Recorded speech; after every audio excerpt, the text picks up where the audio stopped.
नमस्ते दोस्तों, आप सभी का स्वागत है मेरे YouTube चैनल पे bio journey with professor Sagar.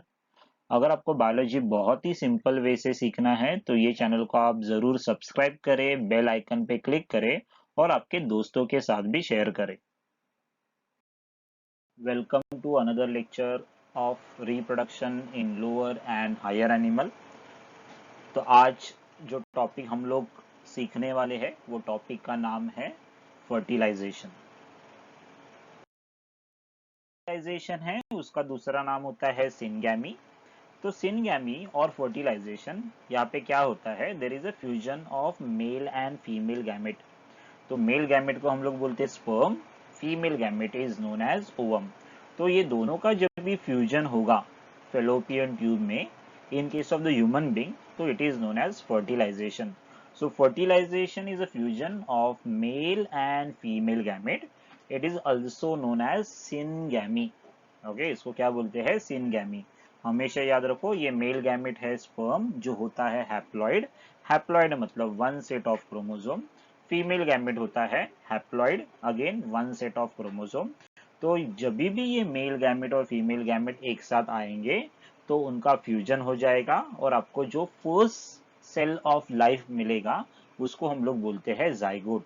Zygote is diploid. Diploid मतलब जिसके पास दो सेट ऑफ क्रोमोसोम होता है। ओके, सो फर्टिलाइजेशन के बाद जो डिप्लॉइड नंबर है वो रिस्टोर हो जाएगा। That is one of the significance of fertilization. तो ह्यूमन फर्टिलाइजेशन है वो इंटरनल होता है, इनसाइड द बॉडी होगा। एंड इनसाइड द बॉडी भी कहाँ पे होता है, uterus, ampulla of the fallopian tube. Either ampulla और as per the NCERT it is ampullo isthmic junction. जहाँ पे एम्प्यूला एंड इस्टमस एक साथ आते हैं वहां पे क्या होगा, ये फर्टिलाइजेशन होगा। सो फर्टिलाइज एग है जो कन्वर्ट हो जाएगा जाइगोट, जाइगोट कन्वर्ट हो जाएगा एम्ब्रियो, और एम्ब्रियो बाद में कन्वर्ट हो जाएगा यूटेरस। तो ये सब डेवलपमेंटल प्रोसेस है वो यूटेरस के अंदर होते हैं। तो ये फर्टिलाइजेशन में तीन स्टेजेस है जो हम लोग स्टडी करने वाले हैं।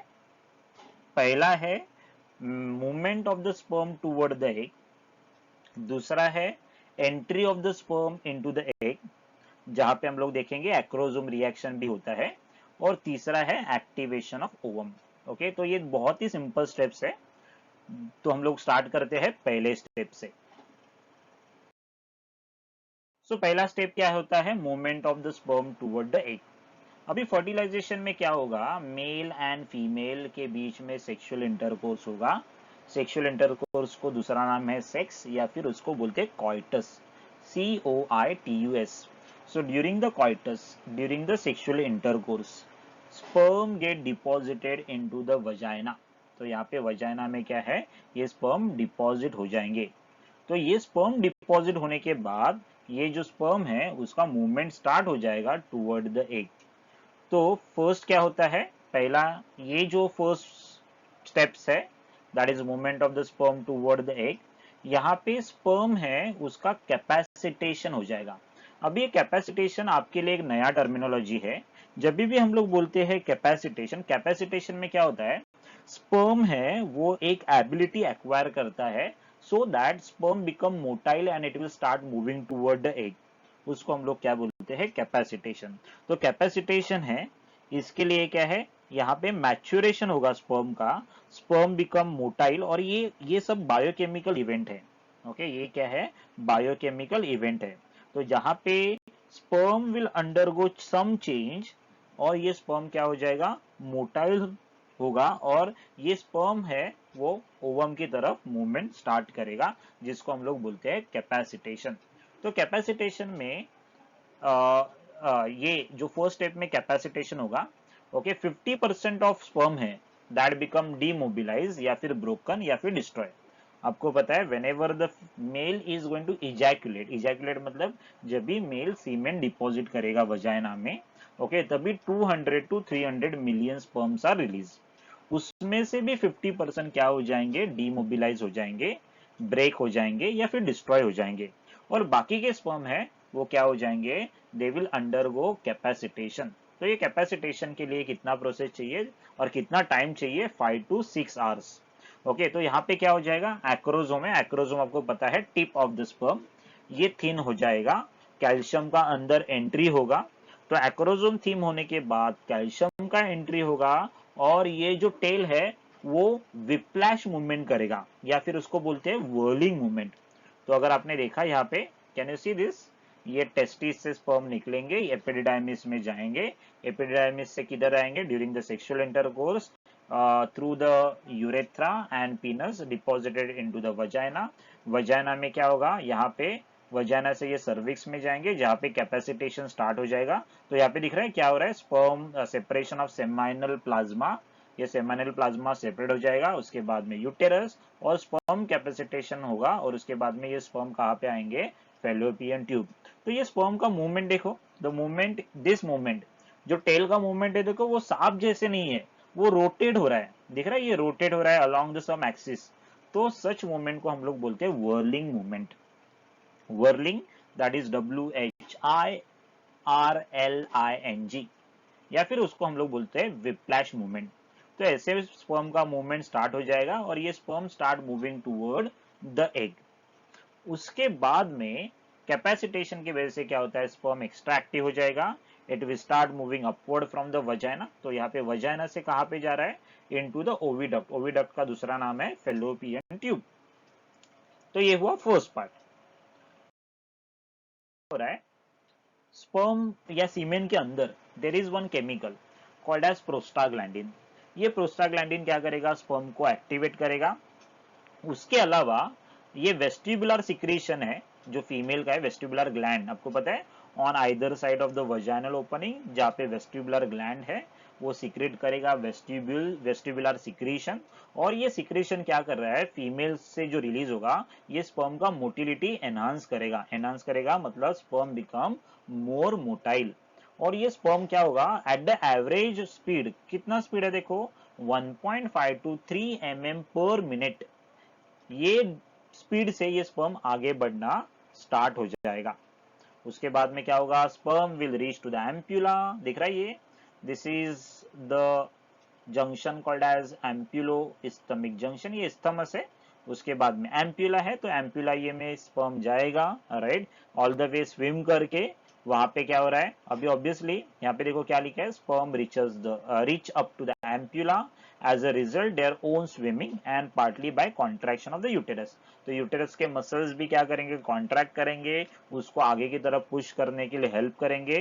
फेलोपियन ट्यूब में की अंदर क्या है, there is the ciliated epithelial cells, ये सिलिएटेड एपिथेलियल सेल्स भी क्या कर रहे हैं, एग को आगे की तरफ पुश कर रहे हैं, और ये स्पर्म कैन रिमेन वायबल, मतलब वो जिंदा रह सकते हैं कितना टाइम, 24 to 48 आवर्स तक। ओके, तो ये हुआ the movement of the sperm. तो मूवमेंट ऑफ स्पर्म स्टार्ट होगा डिपोजिशन ऑफ सीमेन से, ultimate that sperm will go to the fallopian tube. कौन सा part of the fallopian tube, ampulla of the fallopian tube, जहाँ पे उसको बोलते हैं साइट ऑफ फर्टिलाइजेशन है, that is the entry of the sperm into the egg. तो ये डायग्राम है ना, वो डायग्राम में सेल्फ एक्सप्लेनेटरी है, लेकिन फिर भी हम लोग क्या करेंगे, पॉइंट के साथ जाएंगे। ओके, तो एंट्री ऑफ द स्पर्म में क्या होता है, आपको पता है, the human sperm and human ovum, okay, they are specific. Okay, normally कोई भी स्पर्म होने दो या फिर ओवम होने दो, वो स्पीशीज स्पेसिफिक होता है। स्पीशीज स्पेसिफिक मतलब क्या, human sperm can fertilise only human ovum. Okay, so a particular species का स्पर्म होगा, वो पर्टिकुलर स्पीशीज के ओवम को ही फर्टिलाइज करेगा। हाँ, तो इतना क्या है, दैट इज स्पेसिफिसिटी होता है। तो पहले क्या होगा, out of 200 to 400 million sperm only few will manage to reach ampulla. तो बहुत ही कम एम्प्यूला तक पहुंच पाएंगे। ओके, जो पहला जाएगा वो क्या करेगा, फर्टिलाइजेशन करेगा, है कि नहीं। तो यहाँ पे भी रेस चालू होती है।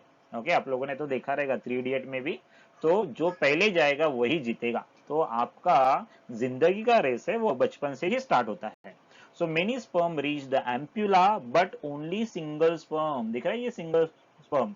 तो ये 1 2 3 4 5 6 है ना, ये सब क्या है, दैट इज स्टेप्स है, एक ही स्पर्म के अंदर क्या क्या चेंजेस होंगे, तो ये सीक्वेंस है, हाँ याद रखो। ये डिफरेंट स्पर्म नहीं है, ये क्या है, सब सीक्वेंस है। तो ये डायग्राम के अंदर आपको जो दिख रहा है, sperm makes the contact with the egg, तो ये सब क्या है, सीक्वेंस है। ओके, तो यहाँ पे क्या है, sperm after reaching the egg, okay, जैसे ये एग की तरफ पहुंचेगा तो ये क्या करेगा, इसका ये एक्रोजोम है, दिख रहा है ये एक्रोजोम, ये एक्रोजोम ब्रेक होगा, और ये एक्रोजोम है, इसके अंदर दो एंजाइम्स होते हैं। आपको पता है, एक तो होता है जोना लाइसिन, जो जोना पेलिसुडा को क्या करेगा, ब्रेक करेगा, और दूसरा जो होता है हाइल्यूरोनिडेज। आपको पता है ये ओवम के सराउंडिंग में there are cells called as corona radiata cells, और ये जो कोरोना रेडिएटा सेल्स है वो एक दूसरे से ज्वाइन होते हैं। कैसे ज्वाइन होते हैं, with the help of the hyaluronidase. तो ये with the help of the hyaluronic acid. तो ये हाइल्यूरोनिक एसिड को ब्रेक कौन करेगा, हाइल्यूरोनिडेज। ओके, तो यहाँ पे दिख रहा है hyaluronidase that and corona penetrating enzyme, ये पहले कोरोना को दैट इज कोरोना रेडिएटा को पेनिट्रेट करेंगे, उसके बाद में जोना लाइसिन क्या करेगा, जोना पेलिसुडा को ब्रेक करेगा। तो यहाँ पे दिख रहा है एक्रोजोम का रिएक्शन होना स्टार्ट हो जाएगा। ओके, तो ये एक्रोजोम किसके साथ रिएक्ट हो रहा है, जोना पेलिसुडा के साथ। तो यहाँ पे देखो, they separate and dissolve the cells of corona radiata. Corona radiata cells है, यहाँ जोना पेलिसुडा के बाहर की तरफ होते हैं, एक दूसरे को ग्लू होते हैं, ग्लू मतलब चिपके हुए होते हैं, with the help of which enzyme और with which chemical, that is called as hyaluronic acid. अब ये हाइल्यूरोनिक एसिड को ब्रेक डाउन करने के लिए क्या चाहिए, एंजाइम कॉल्ड एज हाइल्यूरोनिडेज, जो एक्रोजोम में होता है। ओके, तो the sperm head passes through the zona pellucida, दिख रहा है ये जोना पेलिसुडा को पेनिट्रेट करके ये स्पर्म हेड अंदर की तरफ एंट्री मार रहा है, राइट। उसके बाद में जोना पेलिसुडा क्या है, उसके ऊपर फर्टिलाइजिंग रिसेप्टर प्रोटीन होते हैं, और जिसका नाम है ZP3 एंड ZP2। ओके, तो जोना पेलिसुडा के ऊपर एक रिसेप्टर है, ये रिसेप्टर का नाम है fertilizing receptor protein, because fertilizin bind to specific acid protein called as anti fertilizin. मतलब स्पर्म के हेड के ऊपर एंटी फर्टिलाइजिन होता है। ओके, जोना पेलिसुडा के ऊपर फर्टिलाइजिन होता है, और ये फर्टिलाइजिन और एंटी फर्टिलाइजिन कैसे होता है, it is just like lock and की। मतलब पर्टिकुलर की will open a particular lock, वैसे क्या होता है, पर्टिकुलर ये फर्टिलाइजिंग होता है, ये सिर्फ पर्टिकुलर एंटी फर्टिलाइजिंग को ही बाइंड करेगा। So it bring about attraction of the sperm to egg and enhance fertilization. उसके बाद में ये फर्टिलाइजिंग एंटी फर्टिलाइजिंग इंटरेक्शन होगा, जो स्पीशीज स्पेसिफिक है, मतलब ह्यूमन बींग के लिए स्पेसिफिक है, तो वो दूसरे एनिमल के लिए एप्लीकेबल नहीं होगा। तो पर्टिकुलर स्पीशीज का स्पर्म वही स्पीशीज के ओवम को फर्टिलाइज करेगा। ओके, अगर ऐसे नहीं होता तो अपने को बहुत सारे अलग अलग क्रिएचर दिखते थे। सो यहाँ पे क्या होता है, prevention of entry of some other sperm from other organism. Okay, तो ये हुआ, that is entry of sperm. Okay, उसके बाद में क्या होता है, reaction called as acrosome reaction. ये एक्रोजोम अपना रिएक्शन क्या करेगा, दिखाना स्टार्ट करेगा, दिख रहा है यहाँ पे, this third acrosome react with the perivitelline membrane. तो यहाँ पे देखो, प्लाज्मा मेम्ब्रेन का नाम है पेरीविटिलाइन मेम्ब्रेन। पेरीविटिलाइन मेम्ब्रेन और ये जोना पेलुसिडा के बीच में स्पेस है, दिख रहा है यहाँ पे स्पेस, जिसको हम लोग बोलते हैं पेरीविटिलाइन स्पेस, राइट। और उसके बाहर की तरफ अगर आपने देखा, यहाँ पे ये एग मेम्ब्रेन के अंदर की तरफ यहाँ पे कॉर्टिकल ग्रैन्यूल्स है। ओके, और यहाँ पे देखो प्रोटीन रिसेप्टर है, can you see there is a protein receptor. तो अभी क्या हो रहा है, sperm touches the zona pellucida, मतलब जहां पे एनिमल पोल किसको बोलते हैं, जहां पे न्यूक्लियस होगा उसको क्या बोलते हैं, एनिमल पोल।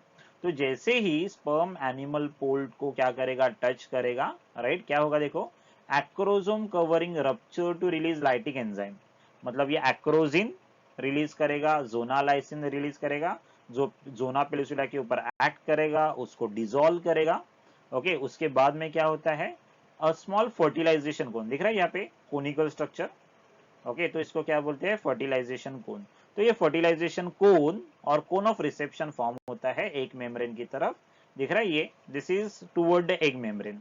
ये आपका एक प्लाज्मा मेम्ब्रेन या फिर उसको बोलते हैं विटेलाइन मेम्ब्रेन, राइट। तो ये कोन फर्टिलाइजेशन होगा, और ये sperm head come in contact with the cone causes weak of depolarization. जैसे वीक ऑफ वीक वेव होगा प्रोड्यूस डीपोलराइजेशन का, तो यहाँ पे स्पेलिंग रॉन्ग है, it should be WEAK weak. हाँ, तो ये वीक वेव ऑफ डीपोलराइजेशन होगा, और ये वीक वेव ऑफ डीपोलराइजेशन के बाद में क्या होगा, देखो यहाँ पे दिख रहा है आपको, यहाँ पे प्रोटीन रिसेप्टर है, ओके, और यहाँ पे देखो देर आर कॉर्टिकल ग्रैन्यूल्स।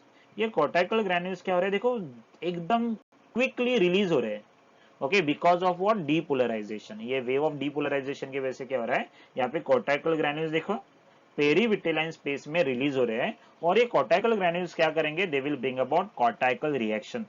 अभी कॉर्टिकल रिएक्शन में क्या होता है, जो विटेलाइन मेम्ब्रेन है वो फर्टिलाइजेशन मेम्ब्रेन में कन्वर्ट होगा।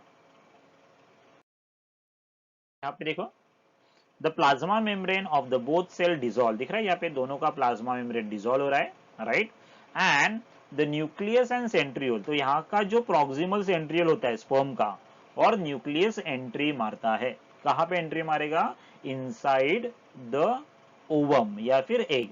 हमेशा याद रखो ओवम के पास खुद का सेंट्रियोल होता नहीं, तो ये सेंट्रियोल कौन देगा ओवम को, ये देगा स्पर्म, ओके। स्पर्म आपको क्या दे रहा है, सेंट्रियोल दे रहा है, और सेंट्रियोल की क्यों जरूरत है, बिकॉज सेंट्रियोल के बिना सेल डिवीजन पॉसिबल नहीं है, ओके। कोई भी एनिमल सेल में सेंट्रियोल चाहिए, इसके वजह से हम लोग क्या बोलते हैं उसको, that is a centric division, right. Centric division मतलब जो डिवीजन के लिए centriole is required, okay, it is called as what, centriole is required for cell division. तो हमेशा याद रखो, जब भी फादर्स डे रहेगा तो आपके पापा को आप जरूर विश करो, थैंक्स फॉर गिविंग सेंट्रियोल। वैसे आपके मदर को भी आप विश कर सकते हैं, बिकॉज ओवम के पास माइटोकॉन्ड्रिया होता है, और आपके अंदर जो कुछ माइटोकॉन्ड्रिया आएगा वो आपके मदर से आएगा, तो मदर्स डे पे आप मदर को विश करो, thanks for giving mitochondria, okay. तो what is the next step, as soon as sperm touches the vitelline membrane, जैसे ये विटेलाइन मेम्ब्रेन को टच करेगा, ओके, तो क्या होगा, कॉर्टिकल रिएक्शन स्टार्ट हो जाएगा। कॉर्टिकल रिएक्शन में दिख रहा है यहाँ पे कॉर्टिकल ग्रैन्यूल्स है, right, they will get activated, they will bring about some biochemical reaction, और ये जो मेम्ब्रेन है, ओके, कौन सा मेम्ब्रेन, विटेलाइन मेम्ब्रेन, वो क्विकली कन्वर्ट हो जाएगा फर्टिलाइजेशन मेम्ब्रेन। अभी एक बार ये फर्टिलाइजेशन मेम्ब्रेन में कन्वर्ट हो जाएगा तो बाकी कोई भी दूसरे स्पर्म अंदर एंट्री नहीं मार सकते। मतलब ये क्या कर रहा है, ये प्रिवेंट कर रहा है पॉलीस्पर्मी। पॉली मतलब मेनी स्पर्म अंदर एंट्री नहीं मारेंगे, मतलब एक ही स्पर्म क्या होता है, एट अ टाइम एंट्री मारेगा। तो यहाँ पे देखो पहला क्या हो रहा है, स्पर्म में कॉन्टैक्ट विद द एग, उसके बाद में सेकेंड क्या है, एक्रोजोम क्या हो रहा है, जोना पेलुसिडा के साथ रिएक्ट होगा, then acrosome react with the perivitelline membrane और space, plasma membrane of the egg and sperm is going to fuse, उसके बाद में स्पर्म न्यूक्लियस अंदर एंट्री मारेगा along with the proximal centriole, उसके बाद में कॉर्टिकल ग्रैन्यूल्स है वो एक प्लाज्मा मेम्ब्रेन के साथ फ्यूज हो जाएंगे, and it is going to form impenetrable membrane, जिसको हम लोग बोलते हैं दैट इज फर्टिलाइजेशन मेम्ब्रेन। वो ये फर्टिलाइजेशन मेम्ब्रेन क्या प्रिवेंट कर रहा है, further entry of the sperm. में आता है last step, that is activation of egg, okay. Activation of egg में क्या होता है, आपका जो एग होता है इन case of the female, that is a secondary oocyte, okay, और ये सेकेंडरी oocyte होता है अरेस्टेड एट मेटाफेज 2, ओके। तो यहाँ पे देखो फर्स्ट स्टेप क्या लिखा है, after the sperm penetrate the secondary oocyte, the oocyte complete the meiosis 2, ये क्या करेगा, मियोसिस 2 कंप्लीट करेगा, और ये क्या फॉर्म कर रहा है, ओवम। तो हमेशा याद रखो, ओवम कभी फॉर्म होगा, after entry of the sperm. जैसे स्पर्म का एंट्री होगा, secondary oocyte will converted into ovum and second polar body. तो यहाँ पे दिख रहा है, यहाँ पे second meiotic division of the first polar body इधर हो रहा है, राइट, और साइमल्टेनियसली क्या होगा, आपको और एक पोलर बॉडी मिलेगा, okay.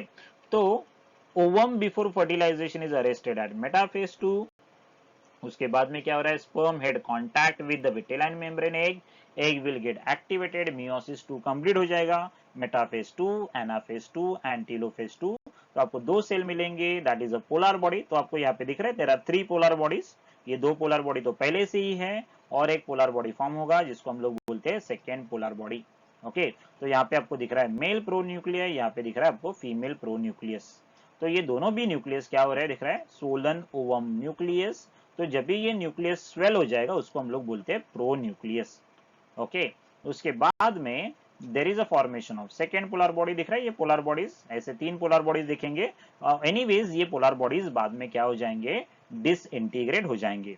Okay, then germinal vesicle है, जर्मिनल वेसिकल मतलब न्यूक्लियस ऑफ द ओवम, या फिर उसको हम लोग बोलते हैं फीमेल प्रोन्यूक्लियस, राइट, कन्वर्ट हो जाएगा, दिख रहा है, germinal vesicle will organize into the female pronucleus true ovum और एग। ओके, तो आपको दिख रहा है यहाँ पे फीमेल प्रोन्यूक्लियस सोलन ovum, right, this is a male pronucleus. अभी यहाँ पे क्या हो रहा है, this two nucleus will come together, ये एक साथ अप्रोच करेंगे, दिख रहा है, प्रोन्यूक्लियस अप्रोच ईच अदर, यहाँ पे माइटोटिक स्पिंडल फॉर्म होगा, राइट, और यहाँ पे आपको क्या मिलेगा, मिक्सिंग ऑफ क्रोमोसोम।